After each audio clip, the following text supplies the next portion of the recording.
Welcome to Blair's Blues and the Guitar News. This is a special homage to Rig Rundown.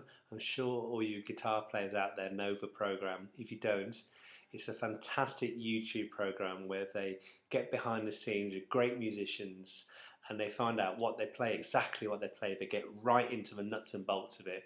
And I find it interesting because I can get a bit geeky about guitars and things like that. But I was really surprised to find out that your very own Charlie Bateson is a massive fan and he's really into his program. So I think a lot more people probably watch it than actually say they do.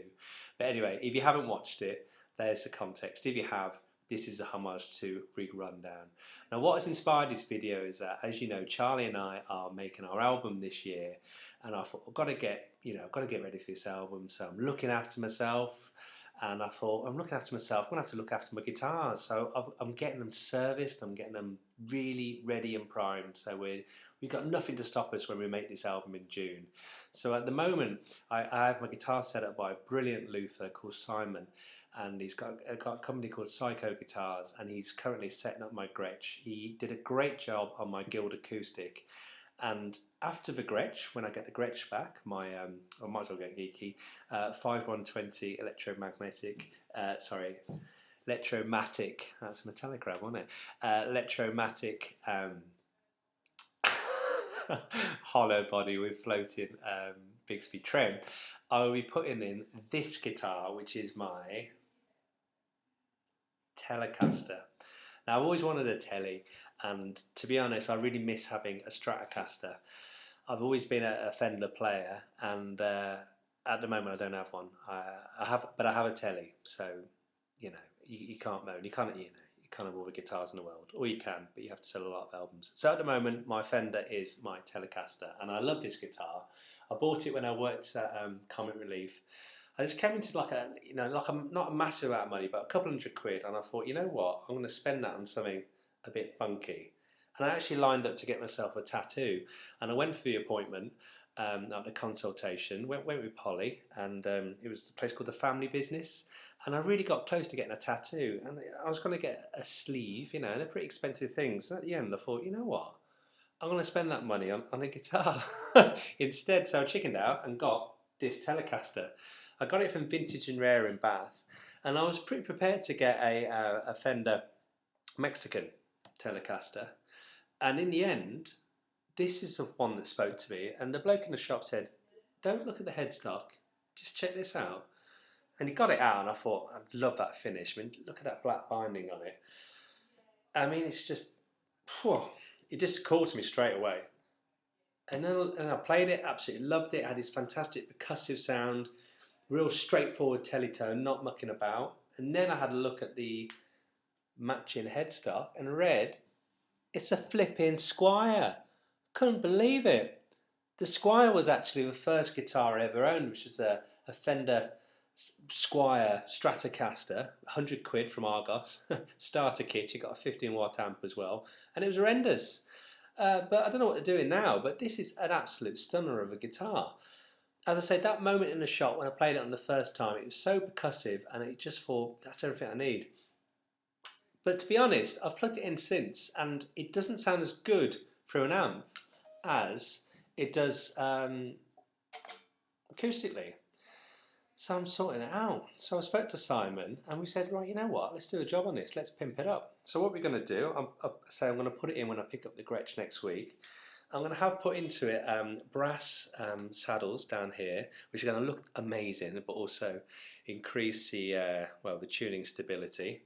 I'm going to change the nut up here to a bone nut. I'll say Simon's going to do this, but I'm going to pay him to do it. And we're going to give it a lovely clean. We're actually going to take some of the lacquer off the back of her neck, because it's quite a vintage looking neck there. And it's great and it looks brilliant, but it can get a little bit sticky with sweat on your hands there, because I say it's in the lacquer. So we're going to take that back a little bit. But more importantly, we're going to change the pickups. Now I've had a massive look around, got really geeky, went on all the forums, spoke to quite a lot of people about it. I thought, what do I want out of the pickup? I really don't want a crazy modern sounding Telecaster. I don't want something, like a high output, like a humbucker. I don't want a noiseless pickup, because I think that sounds soulless, or my experience of what I've heard. you know, what is a sounder one? And I kept going round and kept going round. And having spoken to Simon, I decided on Seymour Duncan Antiquity Pickups. Do you want to know what they look like? Here we go. Fresh in today, ordered from GAK in Brighton. That's the neck and that's the bridge pickup. Seymour Duncan Antiquity Pickups.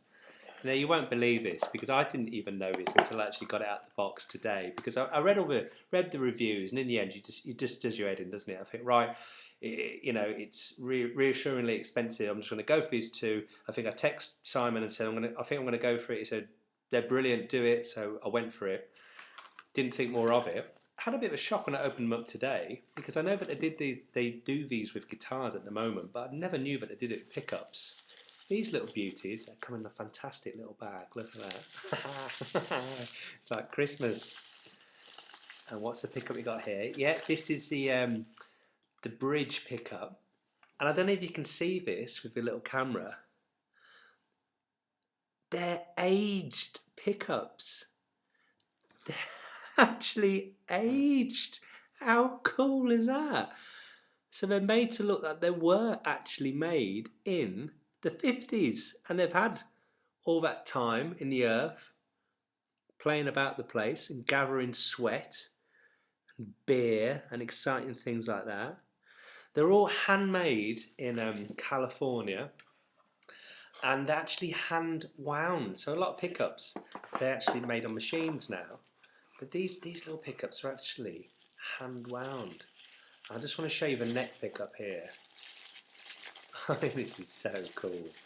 Look at the wiring, look at the wiring. But there you go, here's the last geeky little up close. Look at that scabby pickup. See, it looks knackered. If you're tuning into this video and not into guitars, it's probably going to be the most boring thing you ever see. But let me just leave you with the words that Seymour Duncan has actually included on his pickups. Did you ever see the bridge pickup on a 53 Telecaster?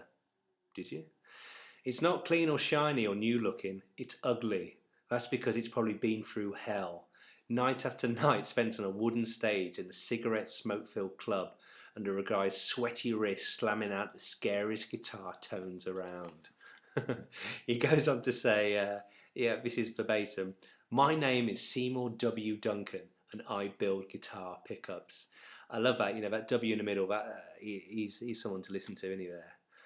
But it's not just actually the actual look of it that's been aged, it's actually the electronics, and this is what it ends on.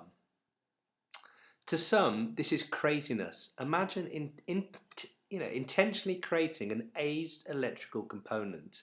But if you're like me, in brackets, Seymour Duncan, and you appreciate the personal commitment and hand craftsmanship found in early American electric guitars, then you want to capture that timeless beauty with an antiquity. I'm excited. So these will be going in the Telecaster, and you know what? I'm going to do a follow-on video and play you that sound. I'm not going to do one now without the pickups and do the whole comparison thing. I'm just going to play you what it's going to sound like with those bad boys in.